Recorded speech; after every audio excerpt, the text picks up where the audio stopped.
They didn't raise their voices. They didn't cause a scene. They didn't say my name with anger. It was worse than that. They said it politely. Maybe it would be better if you disappeared from our lives. The sentence was delivered with a contained smile, the kind that pretends concern while carrying finality. It wasn't a suggestion. It was an order disguised as advice. I was sitting in their living room, a large, carefully decorated space filled with furniture chosen to impress visitors, not to welcome people. Everything there felt permanent. Everything except me. My husband remained silent. That detail burned into me more deeply than any word they spoke. His mother folded her hands in her lap, satisfied to have said what she came to say. His father stared at a fixed point on the wall, as if the conversation were a necessary inconvenience. My husband avoided looking at me. "It's nothing personal," she continued, "but you understand, some things don't work when someone doesn't fit. Doesn't fit." I smiled, an automatic smile, trained over years for moments when responding would be useless. "I understand," I said. And in that moment, I realized something with terrifying clarity. They weren't pushing me out in anger. They were removing me for convenience. I was the noise, the misstep, the part of the story that didn't match the image they wanted to preserve. My husband cleared his throat as if he might say something. He didn't. "It's for everyone's good," his father finally added, "including yours, including yours." That phrase always comes wrapped in a lie. I could have argued. I could have reminded them of everything I did, everything I gave up, everything I built alongside that man. I could have asked when exactly I stopped being welcome, but I didn't. I stood up, slowly. "You're right," I said calmly. "I'll disappear." The silence that followed felt almost like relief. They hadn't expected agreement. They had expected resistance. When it didn't come, they relaxed. They didn't realize that in that moment, something had shifted. My husband finally looked at me. "We'll talk later," he murmured. "Later. Always later." I returned home that night like someone walking back into a place she no longer recognized. I moved through the rooms in silence, noticing details that once felt familiar. The bookshelf, the couch, the table where we ate dinner. Nothing felt truly mine. In the days that followed, they acted as if nothing had happened. My husband avoided the subject. He called it just a difficult phase, said everything would settle if I were patient. Patient. I wasn't angry. I was lucid. I began organizing my things quietly. I didn't make lists. I didn't announce decisions. I simply observed. I observed how that house had been built more on other people's expectations than on my own choices. How my opinions had been gently ignored over the years. How I had shrunk myself to avoid being inconvenient. They weren't wrong when they said I didn't fit. I never had. And that wasn't a flaw. That's when I made the decision. If they wanted me to disappear, I would. But not without leaving something behind. I spent weeks resolving everything calmly. I sold what needed to be sold. Donated what no longer made sense to carry. I emptied the house little by little, as if erasing a presence they never wanted to fully acknowledge. My husband noticed too late. "You're different," he said one day. "I'm taking care of things," I replied. He didn't ask what things. He never did. On the last night, I walked through the empty house. No pictures, no photos, no traces. I picked up a simple envelope. Inside it, I placed everything that needed to be said, without writing a single word. I left it on the living room table, took a deep breath, turned off the lights, and left. They asked me to disappear. I simply obeyed. They thought I was emotional, that I was too sensitive, that I always needed validation. In their minds, I would disappear crying, directionless, dragging a suitcase and a broken heart, like someone who loses her place and doesn't know what to do with the emptiness. The truth was different. I have always been practical. I just learned over time to be practical in silence. During the first week after that conversation in the mansion, I didn't make any dramatic decisions. I didn't shout, I didn't threaten, I didn't create a scene. They would have loved to see me lose control. It would have been the perfect confirmation that I didn't belong. I didn't give them that.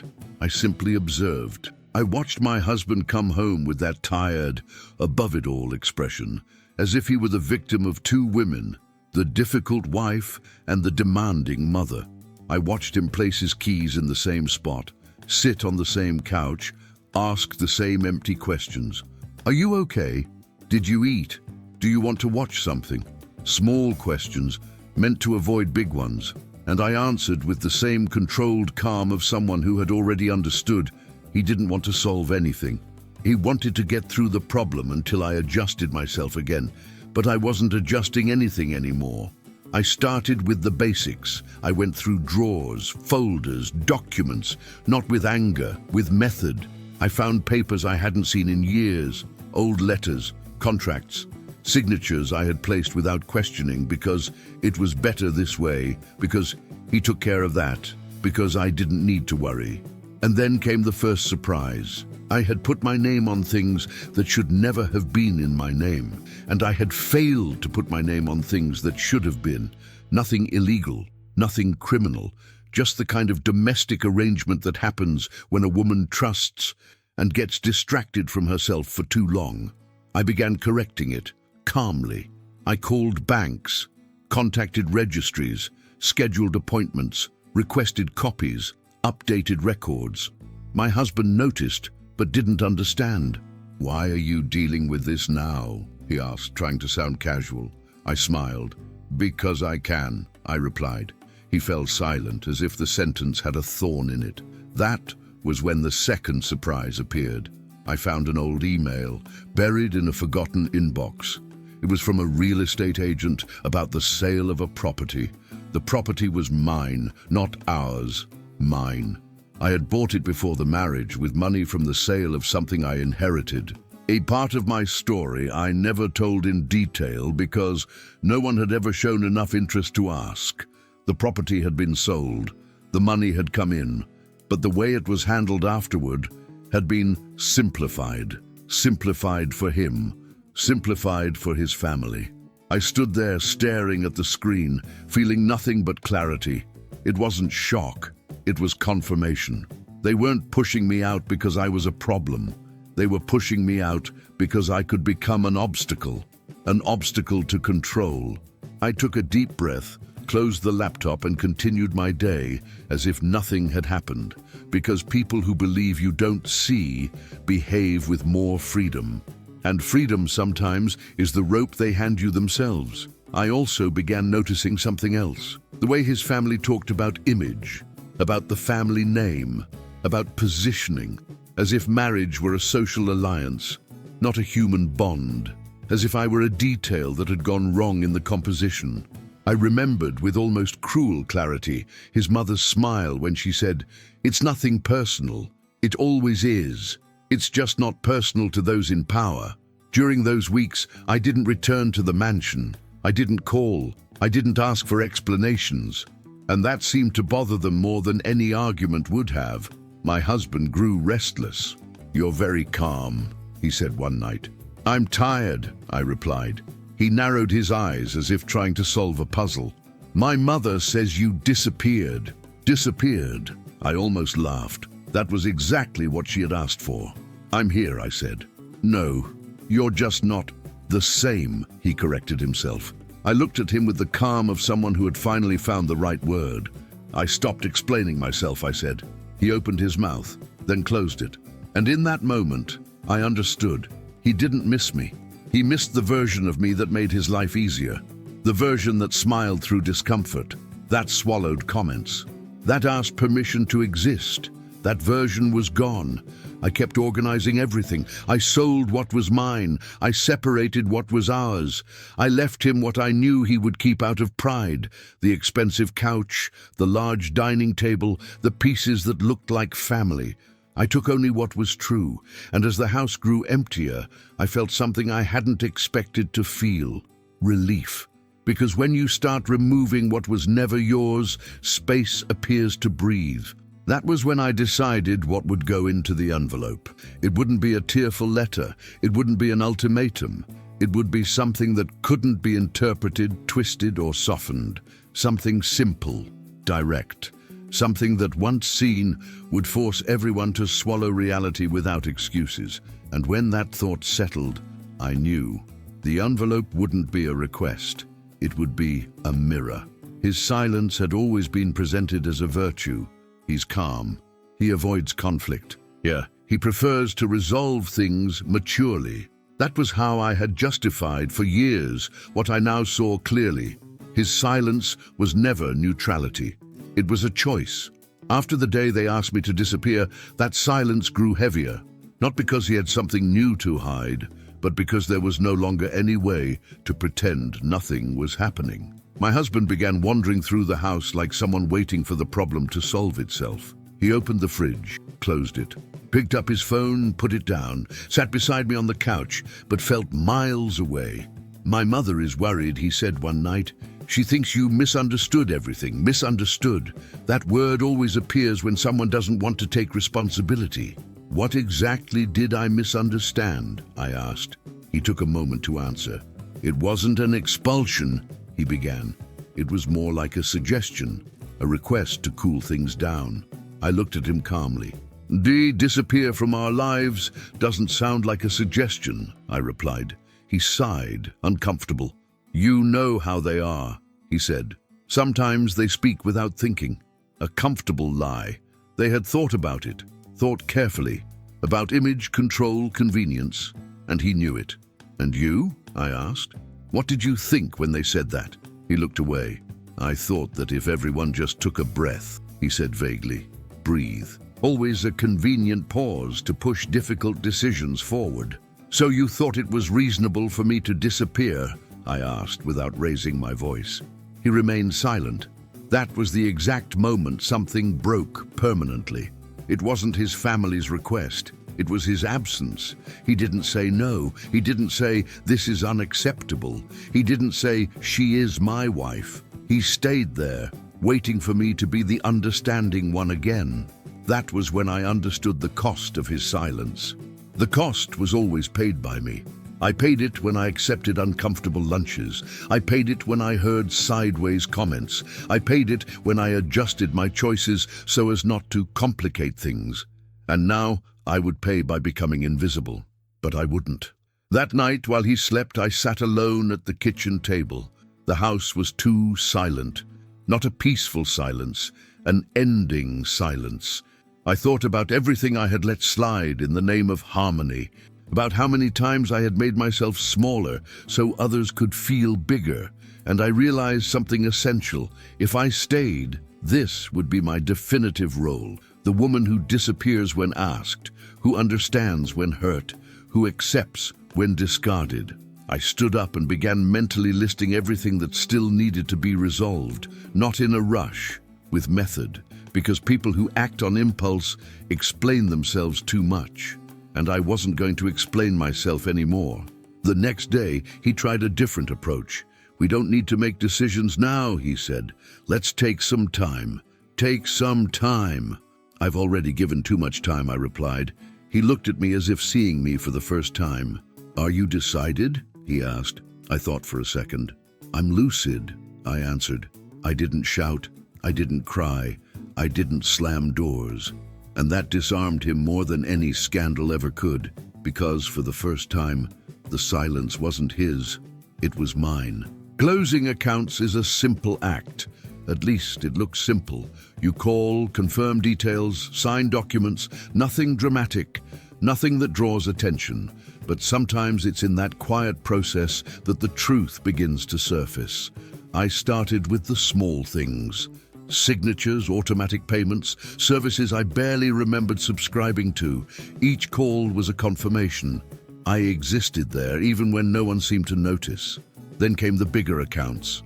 The ones that had always been his because he understood these things better.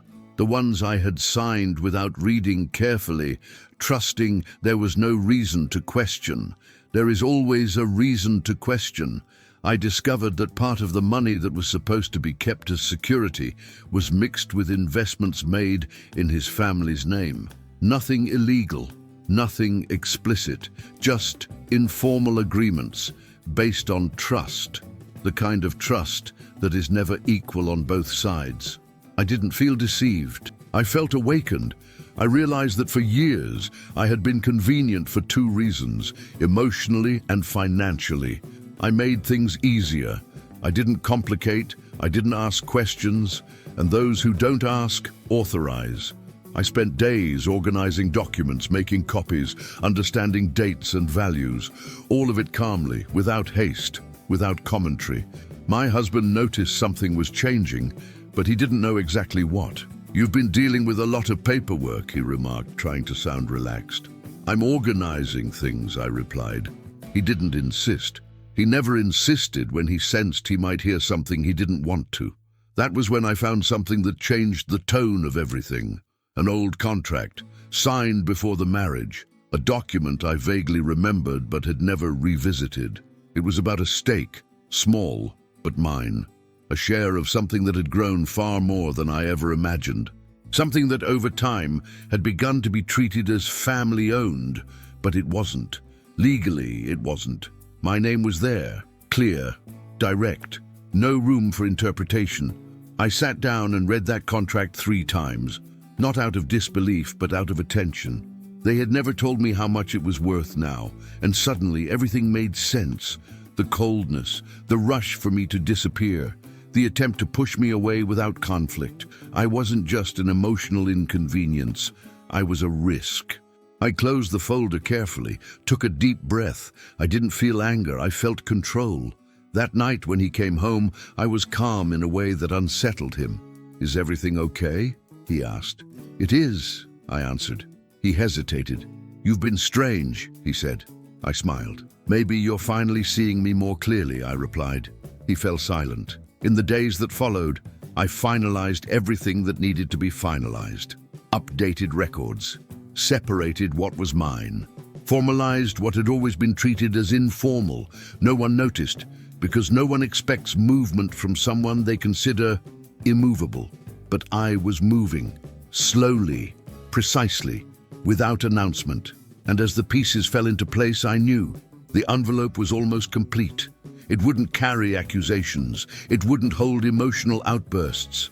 It wouldn't explain feelings. It would contain only what could not be ignored. The truth, not as a weapon, but as consequence. Selling something is simple when you know it never truly belonged to anyone else. The difficult part wasn't the process, it was the sense of liberation that came with it. Almost silent, almost discreet, too subtle for anyone who was expecting a collapse.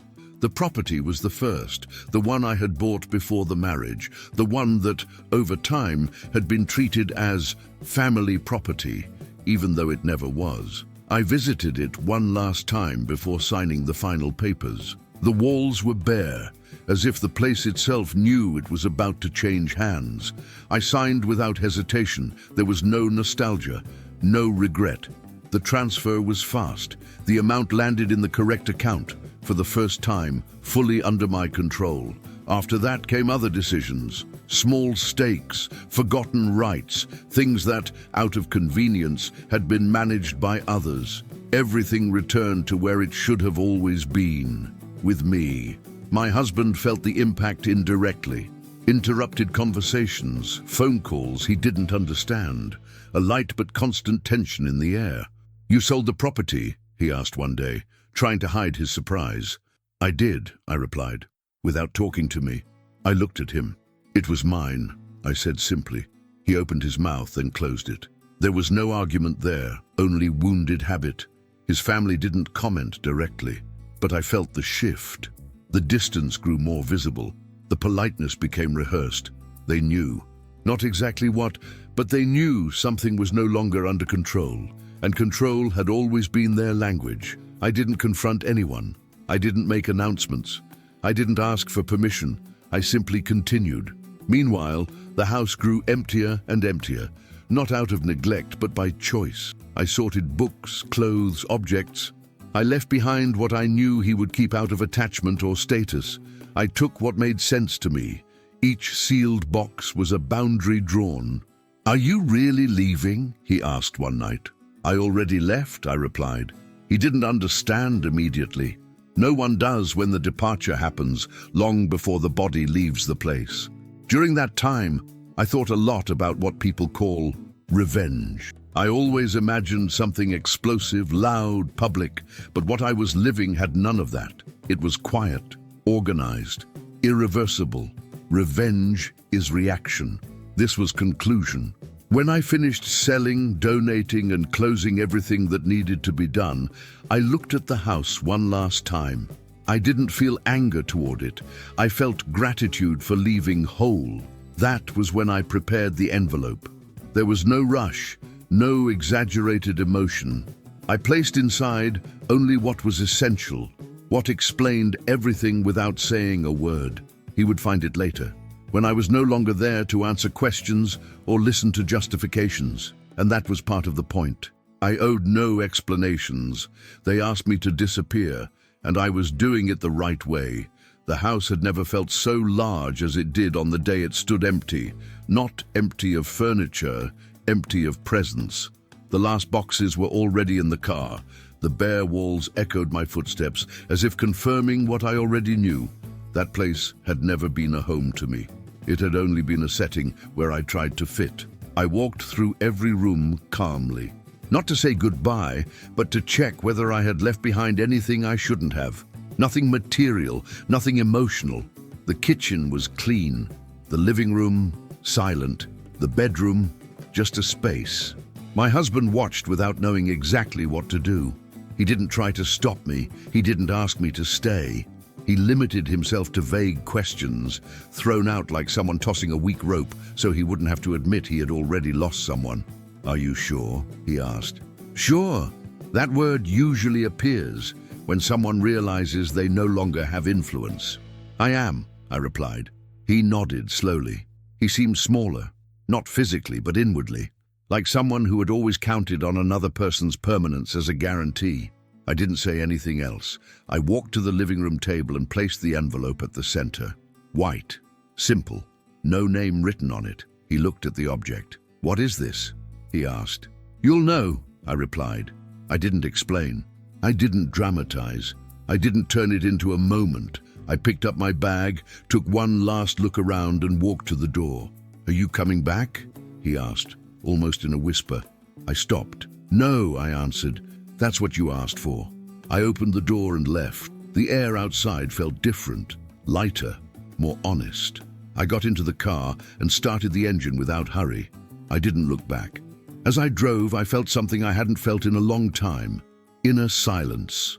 Not the heavy silence of swallowed words, but the comfortable silence of someone who no longer needs to justify herself. They wanted me to disappear from their lives, and I was doing exactly that.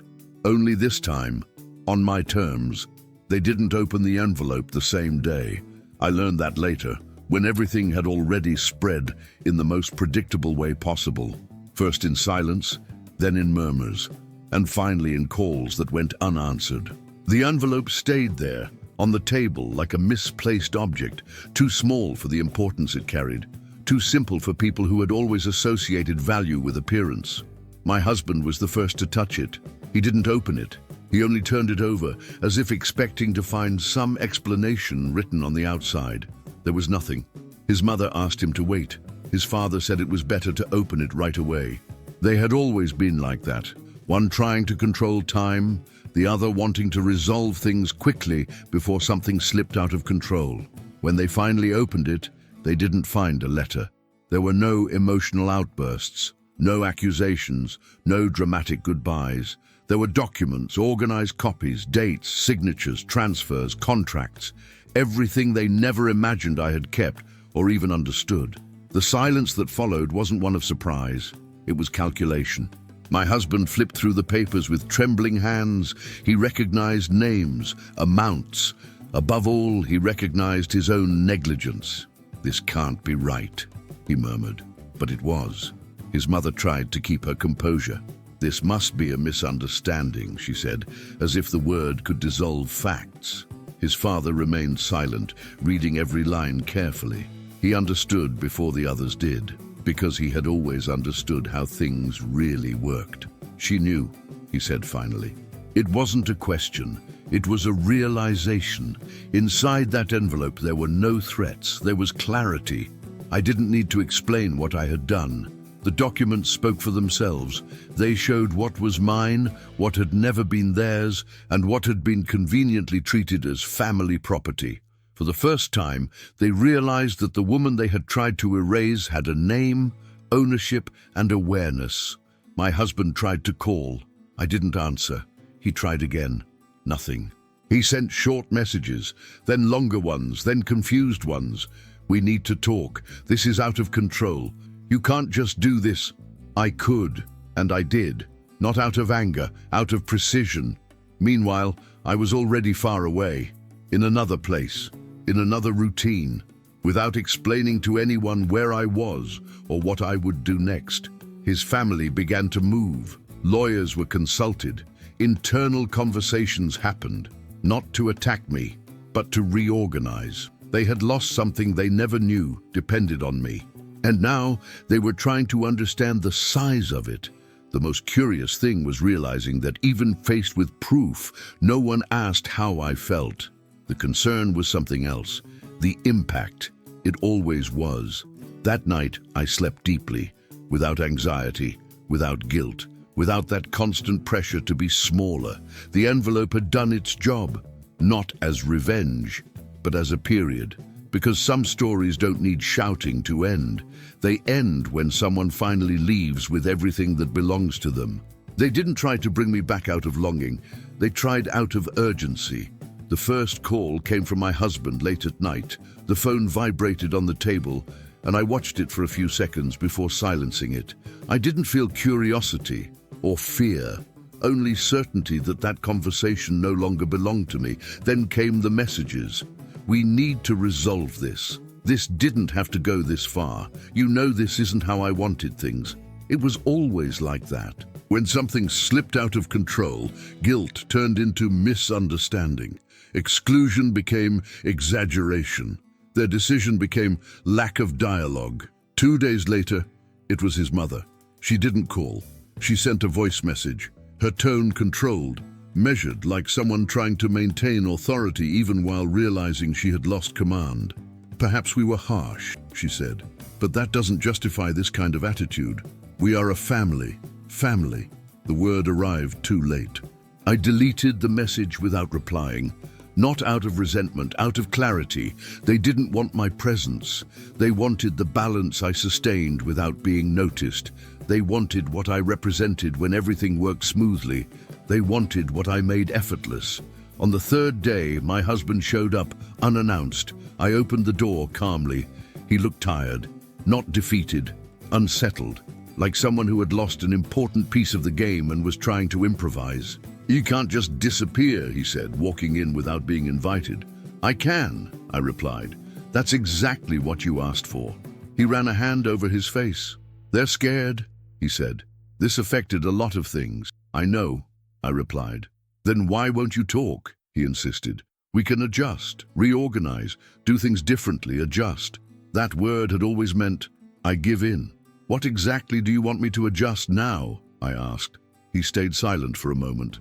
Maybe come back, he finally said. At least until things stabilize. I smiled, not with irony, with closure. You're not asking me to come back, I said. You're asking me to carry the weight you dropped. He tried to argue, then stopped. Because for the first time, someone was naming what had always been invisible. I missed you, he said then. That phrase almost worked. Almost. You missed the order, I replied. Not me. He lowered his head. I was wrong, he said. You were wrong when you stayed silent, I answered. Everything else was consequence. There was no further discussion. He understood, not fully, but enough to stop insisting. When he left, I closed the door carefully, without hurry, without trembling. And there, alone, I realized something important. When someone tries to bring you back after pushing you out, it isn't reconciliation. It's recalculating losses. And I was no longer an available variable. Disappearing wasn't a sudden act. It was a process. First, I left the house. Then I left the routines. Finally, I left the narratives they had created about me. What remained wasn't emptiness. It was space. In the first few days, I woke up expecting to miss something, a house, a role, a place, but what I felt was something else.